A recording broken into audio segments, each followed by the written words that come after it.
My father-in-law is FaceTiming me for some reason. Oh, Literally right now. perfect timing. I'm not going to answer this. You probably shouldn't. It's probably an accident. He's never FaceTimed me. Yeah, definitely an accident. He's new to iPhones, though. Yeah, definitely an accident. Just gonna swipe up on that. And how's Apple Music going? Yeah, I decided to try Apple Music, but I don't know. It didn't stick. I haven't used it much. Really? And the reason is it doesn't. You were tired of all your music suggestions being Akira the Yeah. Dawn. The music suggestions it's not that. The problem is the music suggestions are all lo-fi music. Right. Because I listen to like a lo-fi playlist sometimes during the day. Totally get And that. now all of my Discover Weekly on Spotify is more lo-fi music, which is like frustrating. I don't need to discover new lo-fi music. It's go to one of the playlists. You got that on lock, right? Yeah. You're just gonna find that chilled cow. Yeah. That's frustrating. But anyway. Have you tried doing the exclude playlist thing? No, I probably should. But yeah, at this point, even if I did that, it's like it's so ruined. Maybe not. Maybe it's a matter of like if you excluded it, I don't know if it does it retroactively. Yeah, maybe. But perhaps, then it would be like you weren't listening to anything for a while.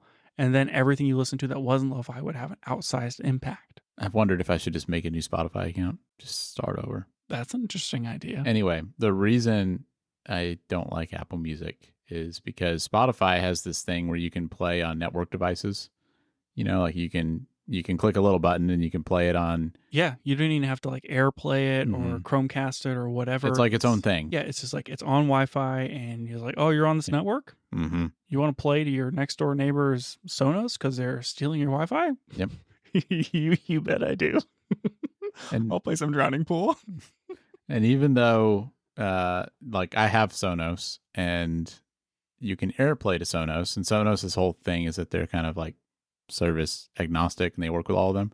It just AirPlaying from Apple Music to it just doesn't work as well as the Spotify thing. Really? And the Spotify thing's super easy to do and it's very reliable, and I can start playing it on my phone and stop it from my computer or whatever, and none of that works as well with Apple Music and AirPlay.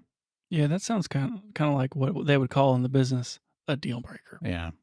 And it's just not, I don't get enough benefits from, like, I didn't feel like the sound quality was that much better or anything. And I don't know, there's just not enough benefits. So, all right. So you've given up on Apple Music and now you're going to create a new Spotify account. Yeah, maybe so. Or maybe not. Maybe you should just like lean into it. Maybe I should. That's kind of what I've done so far. You could just be like a lo-fi guy. That's what I'm doing so far. So we'll see what happens. Lo-fi D. That would be your DJ name. You think so? Yep.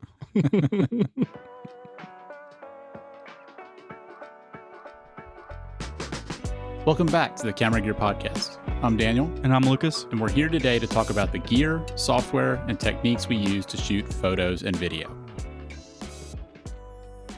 I can't find my show. Oh, wait, here they are. Okay. So DaVinci Resolve? I do. We have not talked about DaVinci Resolve in like a month and a half. It's been a pretty long time. For whenever 18.5 was out, it was like every week. Yeah. We're just gushing. Mm-hmm. And then the iPad version, you got it on your iPad, and that was a big deal for a while. Yeah. Man, I feel like, you go through honeymoon phases with software, good times, bad times, that sort of thing. Mm-hmm. And I'm hitting a rough patch right now. And you ever have one of those situations where you're like, every time you open up the software, you check for updates just in case? Yeah, I've been there before. I don't want to have to like uninstall Resolve and then find an old version and reinstall. But I'm not running betas or nothing. I'm not crazy. I'm on 18.6.6, and ever since that update, it is the buggiest Resolve update I have seen in like a year. Yeah. At least since we started using it. And we ran 18.5 beta for a period of time because you couldn't use the sync between iPad and your computer without being an 18.5, but 18.5 was only a beta, even though the iPad version was not a beta. And I think I remember back then there were a couple of issues with it, but it was pretty minor. Like we didn't really have any trouble. Yeah. Like, okay, so the issues that I'm having right now with 18.6.6 is like So I had a multicam timeline, or multicam in a timeline, and you can go into the timeline settings and you can tell it to, okay, for whenever you're dropping in this clip, I want you to crop and resize or just reframe. And the multicam was a mix between 16:9 and 3:2 footage, and we were just kind of dropped it in and we were, cropping and adjusting as needed because whatever. I changed that setting, then I changed it back in the timeline, and then after that, whenever I would play across certain 3:2 clips, it would just like jump in and out, Oh, that's weird. and it would export fine, but it would not play back smoothly. I cleared out proxies. I tried turning off proxies, and like nothing. It was just totally broken. That's annoying. And then it was like it was double applying zooms, and so I would set I'd set something to like a 1.2 scale, and then I would come back to that clip and it would be like a 2x scale or 1.2 times 1.2, and it wouldn't zoom out. I would like zoom out, and the whole thing was just cropped, and it was like at 100 or 200%, and like eventually it just like fixed itself. But ultimately, I had to flatten the timeline. I'd be like, well, I hope all these cuts are good, and then flatten the multicam. Weird. It was just super frustrating. And then in the color tab, I can't like. If you're using, so if you have a bunch of things stacked on top of each other, you can hit the split view so that you can click on the clips and see each clip, or you can use a timeline view to see everything like as stacked in the timeline. And if you're in the clip view, it like certain actions like auto white balance, not auto white balance, but like dropper to like drop a white balance on a gray card, just does it like locks up the nodes in the tree. And so you have to then like go and toggle which page of the tree graph you're on, or you have to go like toggle the like the timeline split view thing. It's just super annoying. And it slows your whole process down. Oh my gosh. I'm like, make a change, toggle, make a change, toggle, and everything's taking like 4 times more clicks, and it's just driving me up the wall right now. It's terrible. Like I edited a music video, and I swear it cost me like 30 minutes to an hour, just all of this stuff. And I'm like, man, maybe I should just uninstall this, find like an 18.6.5 and just wait it out. Yeah. Yeah. Kind of makes it feel like not something you want to be an early adopter on if they're going to have problems like that. It's the first time. It's just with like, sometimes you get burned, and then you're like, I don't know if I want to update immediately again. Yeah. Yeah. I mean, that's how I feel. Hearing that makes me kind of want to wait and see what other people think of these updates before we install them. Yeah. You're usually the one that's like, on the ball with installing those updates, though. I don't update as much as you. They've traditionally been good. I'm like, oh yeah. And I updated to 6.6 because 6.5 was a little buggy. Yeah. This whole like 18.6 train has just been buggy. Yeah. It's like they need to do the Apple thing where they take a year, or not a year, but take some time off from new features and just focus on quality. They can't slow down, Daniel. I guess like, not. Everyone's pushing. Yeah. Everyone is pushing, man. There's all kinds of updates right now. Frame.io just announced a new update. I saw that like version 4 or something. Yeah. Do you know what it was? I still saw the email. I didn't. It's a lot of things. I just briefly saw headlines about it, so I didn't look at all of the details. The one that I'm hoping they fixed is the stupid thing where you have to log in every time you go to the website. Yeah, that is really annoying. That's what I want them to fix. But but they're doing things. Premiere's always releasing new features, so I'm sure Resolve feels like they need to keep up. Final Cut's added like a whole new color situation. Really? They revised the way that you white balance in Final Cut. Huh. And like there's actually a white balance slider now. Interesting. Yeah. Like you can just move the Kelvin. Cool. You think you'd been able to do that before? Yeah. You would think. No, I think that everything's always getting better. I still want to see Final Cut do a multi-user situation. I mean, that's the big reason that we have to stay on Resolve, because it's the only. I know Premiere probably has something, and but I mean, Resolve's collaboration stuff is just so good, and their color grading features are also just super, super good. So it's normally when they're not broken. When they're not broken, but I do still feel like I was faster at cutting in Final Cut. Yeah, it's just very, very optimized for getting through footage quickly, and the whole thing with favorites and all that was just super easy to use. Yeah, if I had like a huge swath of footage, just going through like in, out, and faving, and like trimming everything down really quickly, getting it into the timeline, and then it being magnetic and kind of like attach clips to clips. Where like here's this thing in the timeline, then I'm gonna attach this other thing on top of it, Mm-hmm. and now like that whole it's like a unit, and you move the units around, and it was just very very once like you figured it out, which took forever. It's like it's really fast. Yeah, I agree. But just never going back to that. I guess Yeah, I mean, it probably would just break on me again. yeah, maybe if they had a collaboration thing, we could try it again. But until then, I just don't see it. It seems like a non-starter. Yeah, agreed. Anyway, so that was the whole thing. Yeah. What else is going on? Did you see the eclipse? I saw the eclipse and I shot a couple of pictures of it, but my pictures were getting a pair of eclipse glasses and shoving them in front of my phone camera lens and shooting that way. I mean, your phone's got like what, a 5x zoom on and it? I used it, and it was much better doing it that way than doing the 1x normal. So Sweet. I don't know. I was pretty happy with what I got. Yeah, yeah. What did you do? I went out and I hung out with my dad, who was also taking pictures of the eclipse. Good And, bonding moment yeah, there. getting a lot of input from him on how best to use a camera, and I was helping him. He's like, man, he's like really just kind of going back and forth on his exposure. I was like, man, Lucas, should I shoot this at f9 or f8? He's like, you gotta set your ISO to 1,000 or 5,000 because it's gonna get dark. Yeah, I know. Yeah, it's good advice. Yep. Just anyway, there's a lot of talk about how it's gonna expose, like, and like you can always like change it, and I was like, so what do you think you can like? You can like daylight white balance. You're gonna set it to like 5600, 6300. What do you think for white balance? He's like, oh, I just have mine set to auto. What? Hey man, if he's shooting in RAW, you can always change it later. Dude's over here like f9 or f8, but then auto white balance. Fine, to each their own. Yeah. His pictures looked really good, so whatever. I did not auto white balance. I set it to daylight because I was taking a picture of the sun. That's reasonable. But it was but it was cloudy, so maybe I should have used shade. Good point.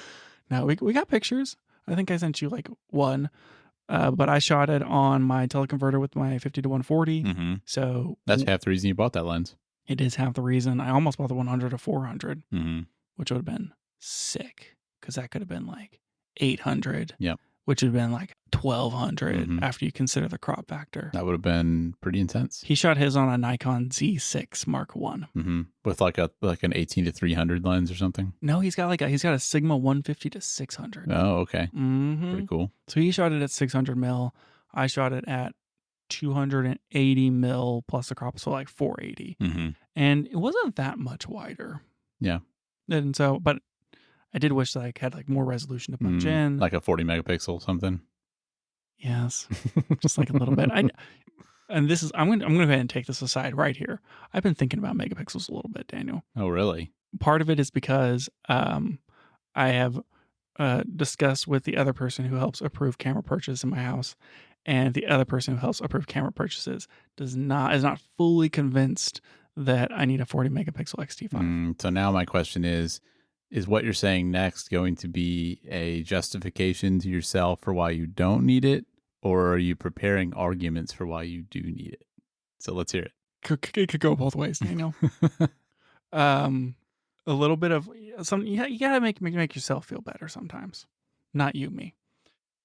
And I gave my cousin one of my old cameras, which whenever I was having that conversation, this stack is going really deep. I gave my cousin one of the cameras that I have that I inherited from my grandfather, which is also his grandfather, so that works out. Kept it in the family. And they're like, man, Lucas, how many bodies do you have? And I was like, just the one God gave me. And then, no, I didn't say that. It's like I have like 6 camera bodies. It's like three film, and then the 7D, a 30D, and the that's 7 XT3 and XH2S. You also have a GX7? I do have the GX7. I forgot one. I have like 8 camera bodies. I could have given the GX7. Anyways, whatever. Maybe he should have given them the GX7. I didn't even think about that. That's too late. I can send it to him in the mail. There you go. I doesn't have any lenses for it. Anyways, I gave him my 50 millimeter 1.7, 1.8, 50 millimeter 1.8, the Nifty 50, the Plastic Fantastic. No longer in my possession. I gave him that. I gave him the 30D, and I gave him this 18 to 55 kit lens. And That camera is like the original Canon 30D. Yeah. And it's like 2006, I think. And it's like 3 or 6 megapixels. I Yep. think it's like 6 megapixels. That sounds about right. Man. But 6 megapixels, that's 3,000 by 4,000 pixels. Yeah. I mean, it's not that bad. It's not that bad. 26 megapixels is like 6,000 by 4,000. It's double, quadruple, right? So like if you took the 3 megapixel and you put one in each corner, Sure. you've effectively doubled your horizontal resolution, you've doubled your vertical resolution.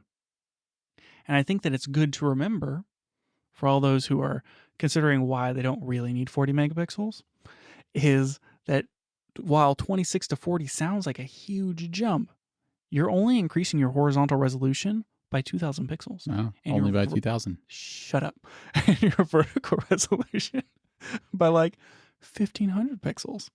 I mean, is that really that much, Daniel? That's like that's barely a 50% increase. If you feel that way, I have my first fancy camera, which is a Nikon D40, and I've got it's in the shelf in the other room, and I've got lenses for it and everything. That is also a 6 megapixel camera. And I mean, from what you're saying, it sounds like that's just not that much of a difference between that and the 26 megapixel. Now, what I'm saying is you have to quadruple the number of pixels to effectively double your horizontal and vertical resolution. And so the jump from 6 to 26 is pretty significant in that it is double, but it's not as crazy as it sounds because it's like, wow, that's like 20 more megapixels. Well, if I add another 20, is it the same amount of increase? Proportionally, no. Whatever makes you feel better about taking your low resolution pictures on this upcoming trip, man. I have been thinking that you need to let me borrow the XT5 for a minute so I can try it out, see how much better it actually is. I'm just saying I don't think I need. That's not true. I do think I need 40 megapixels, like deep, just really, really deep down. It feels like a truth to me. You're just trying to get by without it. I get it. So anyways, I took a picture. Sometimes we can't have all the camera gear. I took a picture of the Eclipse. Came out good. You're pretty happy with it? And it was all right. I wish maybe it was a little closer, but I think that I'm happy with the pictures. And I took some interval shots. Like I did some like time delay shooting where you set it up and the sun's going to move from the bottom left corner to top right corner of the frame. Yeah. So I could set up the framing and then I'd be like, I take a picture every 30 seconds or something like that. Ended up with like 420 pictures. That's a lot. It's too many. I took too many pictures. Yeah. And while I'm watching this, they're like, "All right, Lucas, are you ready for like the total eclipse? Whenever we go into complete darkness?" And I was like, "Yeah, I'm ready. I'm just like taking pictures. I mean, what's the problem?" And they go, "No, Lucas. There's going to be like this light over here, and then there's going to be like another light over here because of the way that the light refracts around the moon and blah blah blah. And like there's going to be a flash and like you should probably shoot in burst." And I was like, why are you telling me this right now? We are 4 minutes from total eclipse, and you're telling me I got to change my entire photographic strategy for this thing? And my cousin was like, look at this video that I took at the last eclipse in like 2017 or whenever it was. And it was nuts. It was on his phone, but it was pretty nuts. And I was like, okay, so like this is what I'm looking for. And so I got to like be ready to take off the sun filter, reset my exposure, switch it to CL, and then hope that, because I didn't check to see what my CL was set to, because on the XT3 you can set it to like 3, 5, 7, 8, 15, 20. But I guess once you get past 15, you're in CH. It'll do like 20 frames per second. It's crazy. Anyways, so I'm like, I hope that CL is not set to like 15 frames per second. And I didn't check to see like what card I was recording to. And so I'm like, just like ready. And I was hoping everything's set right. And like the sun gets covered up. I like take my filter off. I like reset my exposure. I set it to too high of a ISO. I set it to like 1600 ISO, which was way too high. And so my photos are a little too grainy. And I like just shot until I filled my buffer, and then like waited and did it again. And I took like way too many pictures. Did any of those come out with the cool effects you were hoping for? Yeah. They all kind of came out. Nice. Looked good. And I got some cool, like maybe able to make some like GIFs or something, because you kind of see the sun kind of moving over it. Like you shoot in bursts because it's like if you catch it right as it's coming in or coming out, you can kind of maybe like get a certain like look of the light like peeking around. Yeah, get like a little burst effect or Yeah, something like that. But I wasn't shooting to my UHS-2 card, so I kept like filling the buffer too quickly, which is probably a saving grace. Like I would have taken like way too many pictures otherwise. But when I'm looking back at my photos, you can see the sun behind, like barely behind the moon, and kind of like the glow behind it, and then I have like little red flares, and you can actually Nice. see the flaring That's cool. around the sun, which Yeah. is super I'm sure that's cool. what you're going for. So that's cool. I mean, I was hoping. Yeah. So, Nice. yeah, I'm fairly happy with the pictures. I think generally speaking, Eclipse pictures are super boring.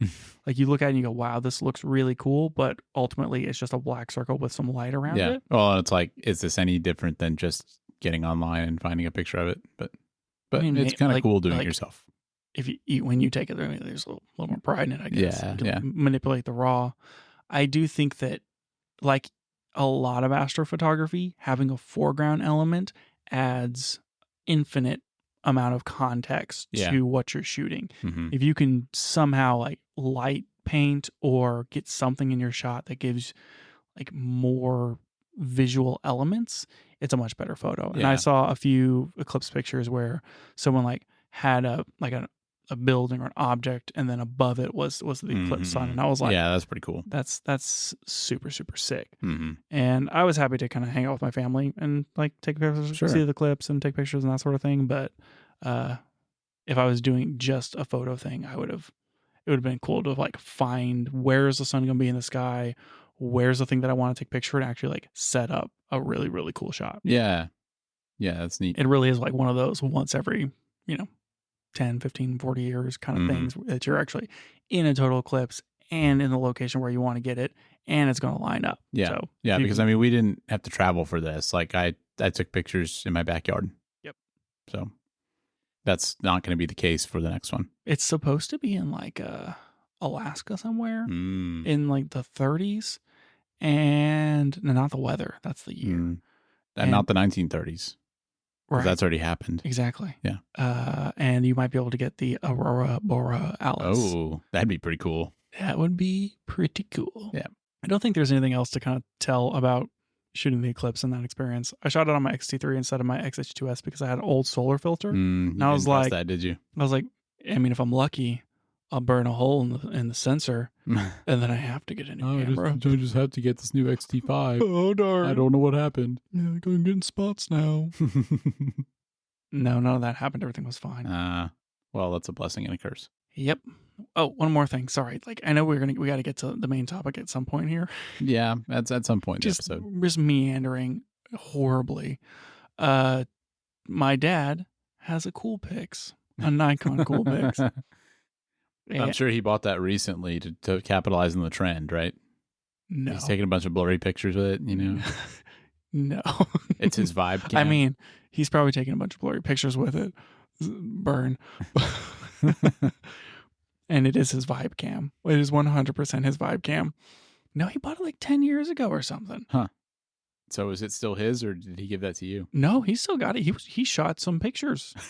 Some What? Eclipse pictures? Like, what? Because I mean, I took a few snapshots. I brought my film camera and my XH2S. I had so many cameras at this thing, and I guess he just had it to shoot photos while his other camera was busy. Wait, so like, was he shooting photos of the eclipse or of you guys all there together? That one, the second one. That's pretty cool. Yeah. I can respect I mean, that. what else are you going to use your vibe cam for? It's fair. I was like, man, this is a Nikon Coolpix. Look at this thing. What was it, 16 megapixels? Whoo boy! It's like I told him, I'm like, you could sell this online for like $250. Mhm. They're basically the same price as when you bought it new. Yep. Some kid on TikTok would jump all over that. Yeah, he wasn't impressed. Yeah. I think it's pretty cool. It's neat that he's still using it and taking pictures with it and all that. Yeah, my dad's just ahead of the trends when it comes to photography. It really seems like it. Yep. And maybe we'll all be using Nikon super zooms in 10 years. I think it all comes around. Oh, geez, there's like so many things that I forget that I haven't told you about this whole experience. While we were there, I was asked. I want to get his opinion on my lenses that Mhm. I'm going to take whenever we go to Europe, and he's just we are not of the same mind when it comes to he doesn't care about fast glass. Yeah. Yeah, he's got And all these like variable aperture lenses and stuff, right? yeah, and I'm like, should I take 3 lenses or 2? And like which ones? And he's just like, just take like one lens. Like what like you've change you're overdoing it. Like don't like just bring like 1 or 2 lenses and just like shoot on the lens you have and you're gonna get the shots that you get with the lens you have, and that's fine. I mean, that's a great outlook, and I just don't think you're going to be able to handle that at all. I was like, you don't understand. I was like, and I think I'm gonna bring this film camera, and he's like, no. When I went to London 8 years ago, I brought these cool pics. And all the pictures were good. Dang it. He's right. He is right. But I was like, maybe I should buy this 18 to 55 zoom. It's like really small kit zoom. Oh, his face.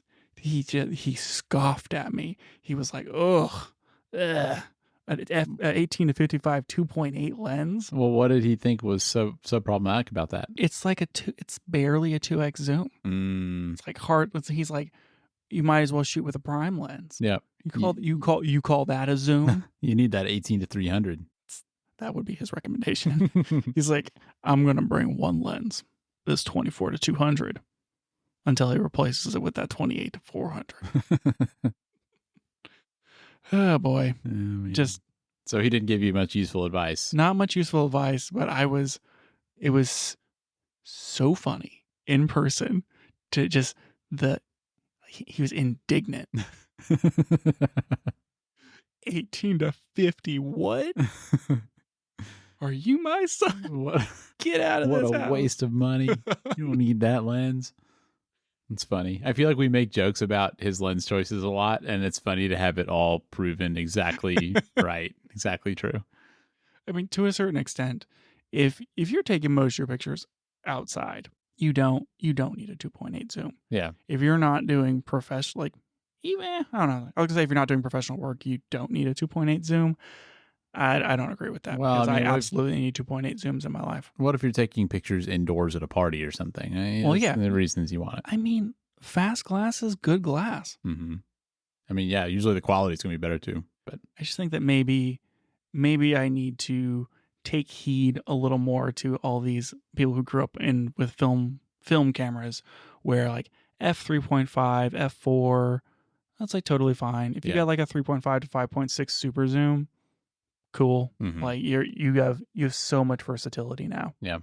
I mean, I feel like nothing with photography is really extremes, and like I know you went through a phase where everything had to be super low depth of field, and I feel like you kind of learned over time, like maybe not all of my shots have to be at like the widest possible aperture that the lens can handle, and that's kind of one of those things where it's like, I think when you first start learning about photography, you kind of pick up on these ideas of like, low depth of field or constant aperture or whatever. And like, because you don't know anything, you kind of take those and like, you use those as rules to kind of like frame all of your learning around. And you're like, well, this is just like what you do. But I feel like as you get more experienced, you kind of learn like you can break some of those rules sometimes. And like, not everything needs to be an absolute like that. And like, sure, a 2.8 is better than a variable 3.5 to 5.6. Like yes, the 2.8 one is going to be better quality, but that doesn't mean that a variable aperture lens is necessarily bad or that you can't get shots that you would like with it. Yeah, it's like, yeah, if your f-stop goes lower, you can shoot at a lower ISO, you're going to get less noise. But also, generally speaking, it's probably not going to be just as sharp as if you were shooting into the middle range of the lens of like, f7 or something, and now you're having to contend with the depth of field, and it's just kind of a whole thing. I think like where Chris from Petapixels was like 7.1, he always says his favorite aperture, and I think it's like maybe half joking, but also kind of gets the point across that we don't have to shoot at 1.8 all the time. Yep. It also reminds me that at our last shoot, we were talking to a guy that had like was just getting into photo stuff, and he's like, maybe I need a gimbal. And it just reminds me of, it feels like you see it in the YouTube comments and on Reddit and on the internet of this like arc of someone who's like starts to get into photography, and like the low depth of field thing is It's like that's obviously different than something that you take a picture with your phone. Yeah. So it feels like that's an easy thing of like, oh, I have to shoot at It the kind of fastest glass. justifies all this gear you've purchased. Right, I have to get the fastest glass, and then it's like, oh, I need this piece of equipment, and now I need a gimbal, and now I need this thing. We shoot with gimbals sometimes, but I would say 8 out of 10 times it's like get a handheld shot because it looks better handheld if you have enough camera weight. But we definitely went through that same cycle of like, this piece of gear is going to solve all my problems, and I don't know why anybody would use anything else. This is like obviously the best choice. And yeah, in the end, everything has a big asterisk where it's not always that. That's not always the case. I think that is the photo journey everybody takes, where you get all the fast glass, you buy a gimbal, you get into film photography, and then you look far enough down the road, and there's my dad right there. He's got his camera and his super zoom. And I think that maybe I should just give into the wisdom and realize that, I really only need one lens. Maybe so. It's my future anyway. Just get a head start. Exactly. I'm going to come to that conclusion on my own in 10 years. Yep. Is this a good segue into our main topic? I kind of think it is. He's a Nikon shooter, so like, let's do it. I didn't intend for this episode to just be me ripping on my dad. He's the best. Anyway, let's talk about camera companies. That's a good plan. We've been doing that here and there. This is number 5 in our series, and we are talking about Nikon. Yep, one of probably last week was Fuji, and we know we have a lot of Fuji fans who listen to this podcast. But I think the number of Fuji fans pales in comparison to the number of Nikon fans who listen to this podcast. Man, so Nikon has had some real ups and downs for me and this podcast. And so, in the number of F-mount lens jokes in the early days of this podcast. It's true. It's true. Anyways, still funny. I think there's a lot of interesting stuff to talk about with Nikon, though. Give me a little bit on your history with Nikon, and I want to get a little bit on my history with Nikon, and then maybe we can talk a little bit about the company. Yeah, so my first fancy camera was a Nikon D40. I mentioned that earlier, actually. And I don't know why I picked Nikon. I'm sure there was a reason, but I did research back when I wanted to get a DSLR, and I don't know if it was. Nikon probably had some more affordable options maybe at the time than Canon, or maybe at the low end, Nikon options were better. I'm not sure, but I just had this perception that Nikon was the brand I wanted to go with. And so I got that D40 and it was great. And I, used it a lot and took a lot of pictures with it and really enjoyed it. Still have the camera. Haven't used it in a long time. I keep meaning to take some pictures with it. Would probably be a really good vibe cam. Yeah, it probably would. But that was, I think that was the first and last Nikon that I owned. So, I used that camera for a long time. And then eventually, I think when you got into mirrorless cameras, it kind of prompted me to get into it. And shortly after that, I got into Panasonic mirrorless. So just had that one Nikon. I've always had an impression of Nikon, even when I wasn't doing photo video stuff. My dad shot, I have his AE1 Canon. So he shot Canon on film, but when he switched to digital, he went to Nikon. And one of the reasons for that was cost. I think that maybe Nikon bodies were expensive, but the glass was cheaper, especially in F-mount. And so he preferred that. And are you familiar with say Apple versus Android rivalries? I think I've had that debate a couple times. Okay. When growing up, it felt like that with Nikon and Canon. It kind of did, for not so much anymore, but they were the two big camera brands, above all others for a long time. I didn't even know there were other camera brands until I started getting into what are the options out there and what should be my first camera. And I built that spreadsheet and we started talking to you about cameras, and you were like, is this the rest of my life? And yes, Daniel, it is. Apparently so. And so I kind of put Nikon off a little bit because it's that's your dad's camera, and I want not my daddy's camera. But it's always been a staple growing up of Nikon versus Canon, and Canon's bad and Nikon's good because they're the people's camera, And that's been my impression of them. And then like whenever as I've gotten into photography myself, I'm like, does anyone really like shoot Nikon? Like what's special about Yeah. them? Like you don't hear people say, oh, those Nikon colors. Mm-hmm. Like they make good lenses, but in as I've kind of gotten into like cameras and video and all this stuff, Nikon's never really stood out to me as like having a reason to exist, if that makes sense. I do feel like they have less of a cult following compared to Canon. But the other thing is that I think a lot of our perception of what is popular is coming from YouTube, you know, and it's definitely formed by the internet for sure. and I think that for a long time Canon has been, or was at least, more focused on video than Nikon was. I think that's changed in recent years. Definitely. And so because of that, you know, you saw all these influential YouTubers like Peter McKinnon and et cetera who used Canon. And I think that kind of gave a perception of like Canon has all these fans and Nikon doesn't. For me, it was always Canon colors, dual pixel autofocus, Sony high-tech autofocus, Fuji colors, Panasonic video, Nikon. Yeah. Yeah, you kind of like what do they do? And like the answer to that is they make really good cameras. That's basically it. Yeah. And well, I mean, good cameras and good lenses, because that's one of the things we've talked about is that, you know, like Nikon's really popular for things like wildlife shooters, you know, and I think there's a reason for that. Yep. And so whenever we talked about Nikon buying Red, I was like, man, how big are these companies? And Nikon was like a bajillion times bigger than Red.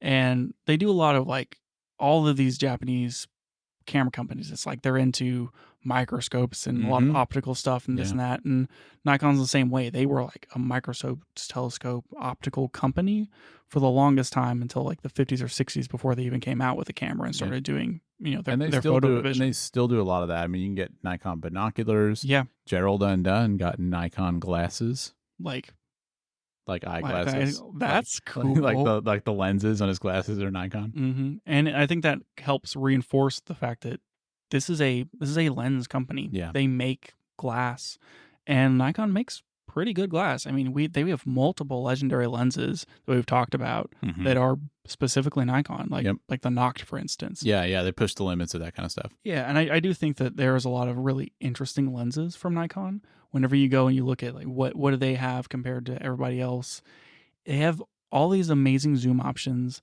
They have a lot of telephoto primes that other people don't have. Like, I think that they have like 2 or 3 400 millimeter primes. Wow. It's like, why? Multiple. And they also have those small and light zooms. Yeah, like you have your trinity of zooms and they have the extra trinity of zooms that's smaller. And it feels like if you want a lot of options in lenses, Nikon has it for you. Yeah. And they are, I think, a little more affordable than Canon's. Yeah. Like if you're comparing those two brands. Yeah, generally they're a little cheaper. And they have done a really good job filling out Z mount. I think that the last D850 released in 2017, which is more recent than I might have guessed. Honestly, and I think that the Z6, Z7 around the same time. So we're only like 6 years at most into Z mount, and they've really filled out that mount. Yeah, a lot of good options. Yeah, and you can get third-party lenses in that mount too. So a lot of choices. It's not that many though. You can get 3 Tamron lenses right now, and it's like is Sigma not making? I thought Sigma was making some. They do. There's a 35 to 150 for Tamron, which is that really cool 2 to 2.8 that they need to make for Fuji. Yep. And then they have like a 7300 and a 150 to 500. And then for Sigma, it's just those 3 APS-C prime lenses. Okay. I thought they had more than that. Which I think that for Sigma, they're filling a gap in Nikon's lineup. Nikon has the Z50 and they have the ZFC, which are DX cameras because they don't say the word APS-C. Yeah, because it's actually a different crop, I think. Is it really? Well, one of them is because both Canon is 1.6. Yeah, I think Nikon is 1.5. I guess it's different than Canon's. That's what APS-C. I think everybody's 1.5 except for Canon, which is 1.6. Yeah. They save that extra money by cutting a little more off the sensor. Yeah, obviously.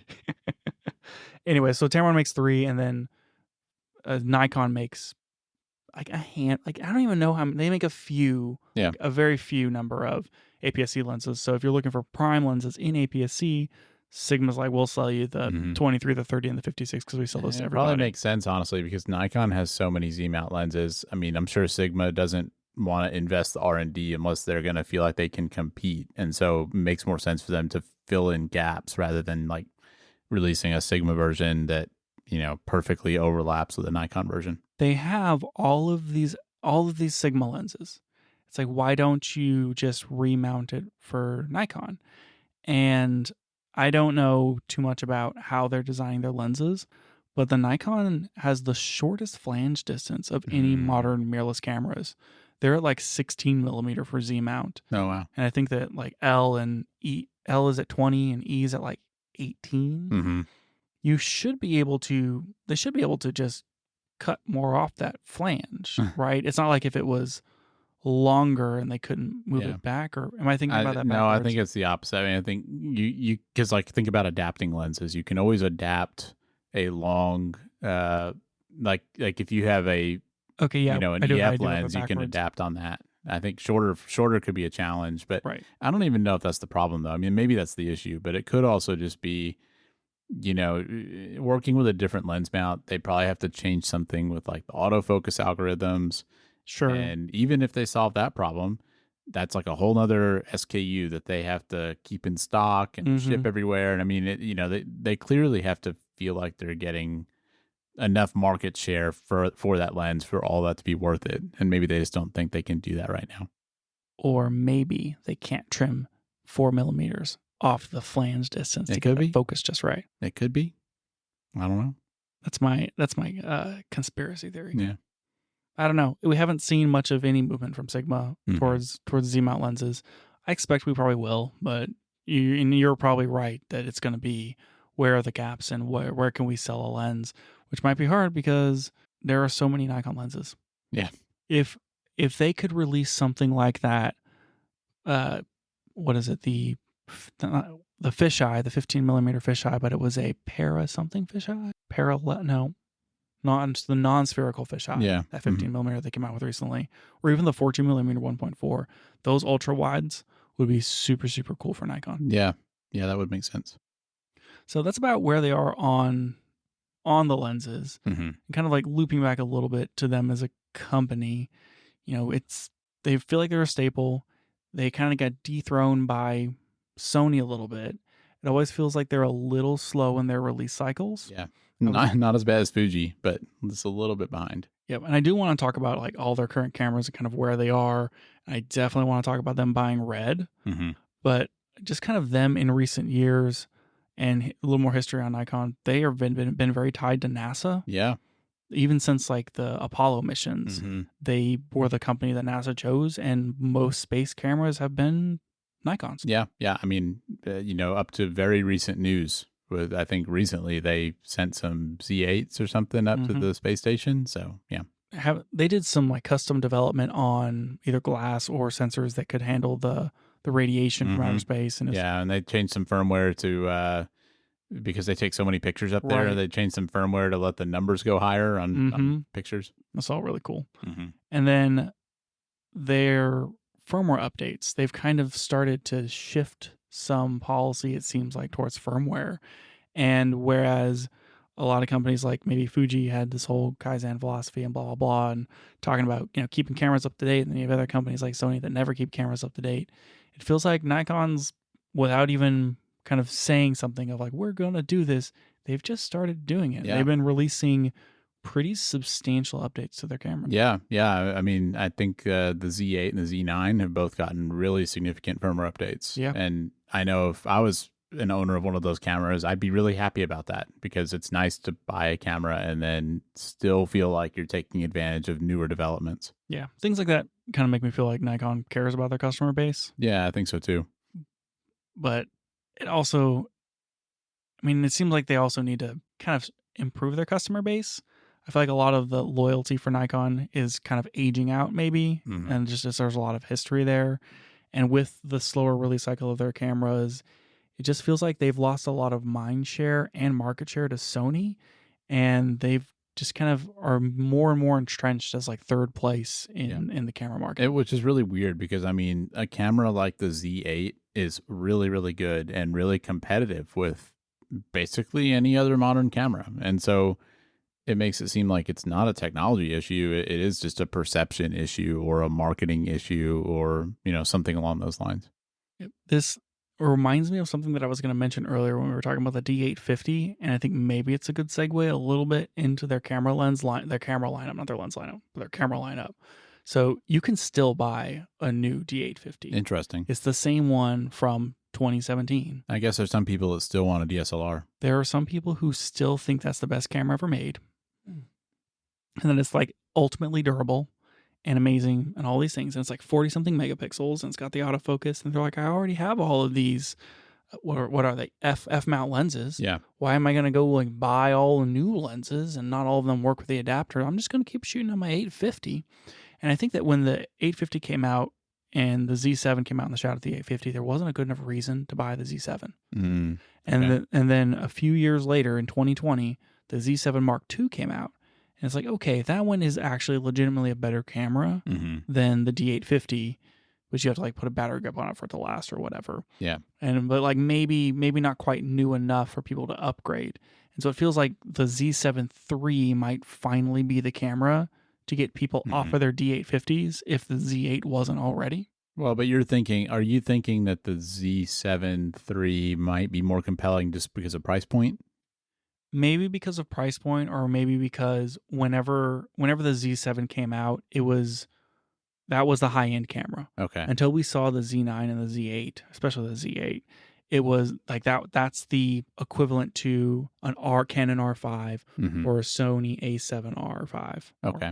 R4, which one are you saying is an equivalent to those? The Z7. Okay. It's that high megapixel, $3,000 to $4,000 camera. Because the Z8 is a little bit more expensive than that, right? It sits above the Z7 in the lineup. Yeah, and it's like in the 4,000 something range, $4,500. Yeah, something like that. Yeah. So it just kind of feels like that the Z7 II being a 4-year-old camera, maybe the successor to the D850, maybe the Z8 is the successor. I don't know, but people are still holding on to those 850s, and so it feels like Nikon has like a contest on their hands to get people off of the DSLRs and move to Z mount, which I feel is strange because I don't know if Canon's having that problem. Yeah. They've discontinued making all EF lenses. I guess Nikon's probably done the same. Is Canon having an issue with people still shooting on their 1DXs? I think they do still make the 1DX, maybe. But I don't know. I mean, it doesn't sound like it, but I don't know. I mean, you think that's a problem for Nikon though, that people are Nikon shooters, but they just don't want to adopt the newer stuff? Because I feel like the problem is that people just aren't Nikon shooters. I think that Nikon needs to appeal to the YouTubers and the youngins, as the hip, cool Nikon. But then also they need to get their DSLR shooters onto the mirrorless train. Yeah. I wonder if that's going to be hard if there are other people that are like your dad, where one of their motivations for getting into it was that it is a little bit lower cost. And, that's the problem with positioning your brand as being like a bargain option, is that then you can't get people to upgrade. Yeah. And I wonder if that's a problem. I think they're still running their discount to upgrade to Z mount. Like if you can still get extra money from Nikon if you trade in a D series camera to get a Z series camera. Oh, interesting. 7 years later, or whatever. Yeah. You're still motivating people to upgrade, which to me screams, boy, we still have a huge customer base that's not accepting Z mount yet. Yeah. It's not like they haven't been released. Like they have been releasing cameras, but it's not like they've been releasing cameras. They have the Z9 and 8 and 7, 6, 5, 50, and then the ZF and the ZFC. Yeah. I mean, if you look at, so ignoring the ZF and the ZFC, since those are the retro style, that's kind of a different market. If you ignore that, then, Z9 was 2022, Z8 was 2023. But those cameras most people are not looking to spend over $4,000 on a camera. Right. Those are people who are basically professional photographers, essentially. I mean, maybe some extreme hobbyists. Yeah. But like if you ignore those two cameras, if you want to buy a modern styled Nikon Z mount camera, is the newest thing from 2020. Yeah, if you're ignoring ZF, which you said to do, and then you're ignoring that top end, the newest stuff is 4 years old. That feels conspicuous to me. I mean, if I'm a casual shooter, I want a modern styled camera. I don't feel good about buying a 4-year-old camera. Yeah, I don't necessarily either. I also frequently forget the Z5 exists, which you can buy that thing for like $1,200 right now or $1,100. It's super cheap. Is that full frame? Yeah, it's full frame. Huh. It's kind That of is cheap. Their competitor to the RP whenever it came out. Oh, okay. Mm-hmm. But maybe like a little higher end than the RP, but not quite EOS R territory. Mm-hmm. Anyway, they really need to update the Z6. Yeah. Like to me, that's the camera. Someone says, which Nikon do I go out and buy? Like I'm just really into photography, but I'm not shooting 40 megapixel portraits or whatever. I want their good high end consumer camera, not high end consumer, mid level consumer camera. Yeah. Whichever one's $2,500. That's the Z6, Mm-hmm. and it's 4 years old. Right now you can get a Z6 for $1,600. Yeah, Z6 or Z6? Z6 Mark II for $1,600. It's a pretty good deal. It's a pretty good deal. But I mean, yeah, so new, that was, I think somewhere in the 2000 range. Right. Yeah, it was right around 2000. And that feels like a really key market position. Having like somebody's willing to spend $2,000, they don't want to spend $3,000. You've got to have a camera in that range that's up to date, that people aren't afraid they're going to buy it and then it's going to be replaced next month. I mean, they really need to update that. I mean, you look at what Panasonic's doing, and that was the first camera they released. They didn't release their flagship Z1 Mark II. They went S1 Mark II. They went straight for the S5 because they know that $2,000 price point is pretty attractive for a lot of people, and that's I feel like what a lot of people are looking for whenever they're going to upgrade their camera if they're not actively getting paid for the work they're doing. I mean, that seems like a really reasonable price point, and it's just for the last year or so, it's just been really strange for Nikon to not have anything at that price point. Yeah, I agree. I think the ZF is probably the closest thing, and it's a really cool camera. Yeah, but they don't really make small lenses. They have that 40mm f2. But beyond that, for full frame, you're not going to want to, at least I'm not going to want to hold like a ZF style camera and use a 24 to 200. I mean, it's zoom. That's kind of why I was drawing that distinction when I was saying, what do they have to offer right now? Because I think it's a cool camera. I'll also say I think that's one of the first times we've really seen Nikon try to address the YouTube crowd, address the younger crowd. For sure. And maybe that tells us something about what they would do with upcoming releases. But I mean, I'm kind of the same way. I think it's a cool camera, but if I'm a wedding photographer or, if I'm just like getting into photography, I don't know if I'd pick that one. Yeah.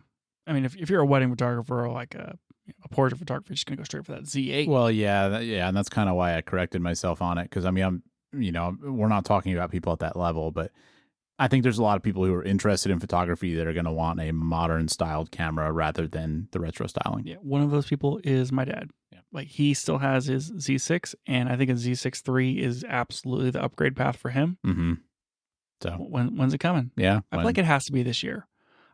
To me, it seems like we're going to see a Z6 Mark III this year. Yeah, I mean, they have released a camera almost every year. Like if you look at their list of releases, they've released one basically every year since 2019 at least. So you would think they would, and this segment just seems really conspicuous that they haven't updated it in so long. Yeah, I do wonder if there is room for the Z7 anymore. Like maybe it's a high resolution, not stacked sensor. I don't know. That might get a little weird with the Z8. Right. Well, like if the Z7's maybe slower, but it's 60 megapixels or something, and then now you kind of have a reason to go Z8 versus Z7 Mark III. Maybe so. I could see that. It would be cool to see Nikon compete in the higher resolution. Mm-hmm. I mean, we kind of need to see the same thing from Canon. We need to see a new R5. That one's getting pretty old too. Yeah, which is rumored. It's probably going to happen. Sure. And then the A7 R5 is still 63 megapixels. I mean, they're up there at the top, highest MP, which, as we discussed earlier, doesn't matter at all. Uh-huh. Anyway, some of the rumors for the Z6 III that I was kind of digging through, maybe looking at probably the same size, like 24 megapixel full frame sensor, probably backside illuminated. Don't know if it's going to be stacked or not. I've seen rumors both ways. I don't know if the stacked is a wish list or an actuality. It seems like we've had stacked sensors long enough that it's possible they could hit a $2,500 price point with a stacked, but I kind of doubt it. Yeah, hard to say. I mean, Fuji did, but that's APS-C. So. Right, and that was 2 years ago. Mm-hmm. So I would like to see it. Some of the rumors are that you'll be able to shoot like 120 frames per second JPEGs and then like 20 frames per second RAWs in 14-bit. That'd be cool. That's in line with maybe a really fast BSI sensor. I don't think you necessarily need stacked to do that. There is talk that it might be able to do like 6K 60 NRAW, which if you're dumping to RAW, like obviously you can do higher frame rates because you're just dumping sensor data, you're not processing. And maybe like 4K 60 ProRes, and that would probably have a crop. Yeah.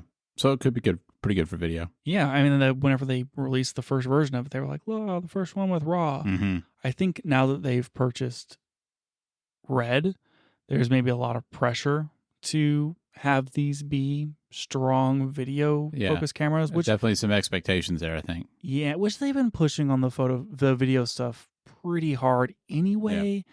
The Z8's a really good video camera. NRAW is a decent codec. Honestly, that's the only reason I think it could happen. I think that if they had been like basically photo only, I would not have thought that buying Red would suddenly change that. But it seems like for the past several years, they've already been interested in video and they've tried to be kind of a leader on some of these features. And so because of that, I could see the Red thing kind of, adding some fuel to that fire. Yeah, me too. Do you think that they're going to put Red RAW in any of the Nikon cameras? Honestly, no. I don't see why they would need to. I think they'll just keep it in the cinema line personally. But. Yeah, I guess that probably makes sense. I do think that, NRAW has worked pretty well. You have Blackmagic support for it. It's a decent codec. I do think that Red RAW has a higher reputation as a more efficient codec. And so I could see it maybe for that reason, or maybe they start sharing some code base between the two. Not sure, but yeah. We'll have to see. I am curious to see what else comes out of that purchase. With maybe like they just wanted the patents and they're going to let Red do their thing, or maybe they're going to like take some of their technology. Yeah, I know we talked about that not that long ago. Whenever that announcement happened, and I still don't feel like we really have good answers there. I mean, I'm curious about it too. An obvious question is, will there be a Z mount option for some of the Red cameras? And then what does that mean for the lens lineups? I think that's kind of interesting, but yeah, I don't know what to expect. I do think that for Red's cameras, there's probably a scaling concern. For instance, you have the Komodo, or the Komodo X, $10,000 video camera. It has a global sensor in it. I don't think that they could just ramp up production on that global sensor to stick it into a mirrorless body style camera. Interesting. Like I'm just guessing. I'm just assuming that level of scale probably doesn't equate. But Red has global sensors all the way up to their large format, video cameras, cinema cameras. And so I wonder if maybe there's an opportunity for this global sensor technology to make its way back down into the Nikon cameras. Yeah, that could be interesting. I wonder if they'd have a hard time hitting a reasonable price point, though. I mean, if they're competing with all the other mirrorless global sensor cameras, it seems like they can hit whatever price point they want. That's true. That seems like that's probably more of like a Z9 Mark II kind of situation. Yeah, maybe so. So I'm curious to see if that happens. Otherwise, like maybe they share a little video tech, and then maybe there isn't too much cross-pollinating. I wonder if they would do something like a C70 style thing. I would be really cool. It would be. The Komodo is essentially that. I mean, I would say the Komodo competes with the C70 in a way. Yeah, I mean, I guess one distinction I'm drawing is the form factor. Oh, okay. You were thinking C70 is like a handheld, like you don't really have to rig it out. Right. And I think that's a compelling reason to get a C70 is that that is a camera that you could just stick on a tripod and shoot with, That's true. whereas nobody's doing that with the Komodo. Yeah. And I don't know, it'd be kind of interesting if Nikon came out with something like that. Do you remember the was it the red hydrogen? The phone. Yeah, the phone that Yeah. they came out with. It didn't go very well, did it? And it was No. kind of a flop. It was not a very successful phone, and like I think that it was supposed to be able to shoot maybe in some sort of red codec that was good. I hardly remember. This thing came out so many years ago. Had like the weird grips on it. It You were was able to, like, pretty, but it was pretty hyped when it, when it yeah, was in yep. development. Mm-hmm. You can get like attachments or something. Mm-hmm. There is talk that now with Nikon in the red situation, they're gonna bring it back, and they're gonna have like a Hollywood name. They're gonna go by Recon, I don't know. like red and Nikon. I don't know. That's happening. It's gonna be the Recon phone. Is this a real rumor? Yes, Daniel. Oh, This is a real rumor, and the Recon thing's a real rumor, and they're gonna revive the hydrogen, and there's gonna be like another red phone. I mean, I'm curious about it, and we've talked on this show about, well, what if we had a smartphone that had a big sensor? But man, the iPhone 15 is going to be really hard competition for that with all the stuff Apple's done to actually have, pro workflow and have log and stuff. It takes away some of the perceived benefits of something like the red hydrogen. So they would really need to do a lot on the sensor side of things to compete, I think. Definitely. We'll see what happens. Yeah. I don't. They got all that big Nikon money. It's an interesting. Yeah, I mean that's the reason I could see it happening is that Nikon probably has the money to throw at it, but it's just kind of it's not like Nikon's a smartphone company, so that aspect of it is a little weird. Yeah, it seems like it would not succeed. Yeah. But who knows? I'd like to see him try. It sounds kind of cool. Yeah, I'm here for it. Yeah. But otherwise, what else do we have for Nikon here? Well, I mean, I guess I'm kind of curious, what's your perception of them now? I mean, we talked about how like when you were buying cameras, you weren't really considering them and you've kind of had this feeling that people don't shoot on them. But, things have changed kind of in the last few years. And I mean, you've learned a lot more about their cameras, but also some of these newer releases are legitimately really impressive. So, I mean, where does that leave you? Would you ever consider buying a Nikon? If not, what's holding you back? To me, I know that Nikon is still a pretty big brand and a pretty big camera company. And if you ask a layperson, name 2 camera brands, they're probably going to say Canon and Nikon.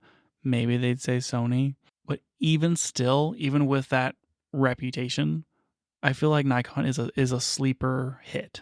And that if for the Z8 and the Z9, those cameras are incredible.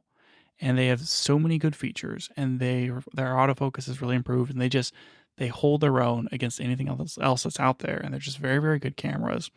And if Nikon can get around to updating their lower end lineup that used to be good cameras and now is maybe just like a little too old to recommend to people unless they're trying to save a bunch of money. Mm-hmm. If they could get that stuff updated, I think that Nikon will be kind of back in the game as a company.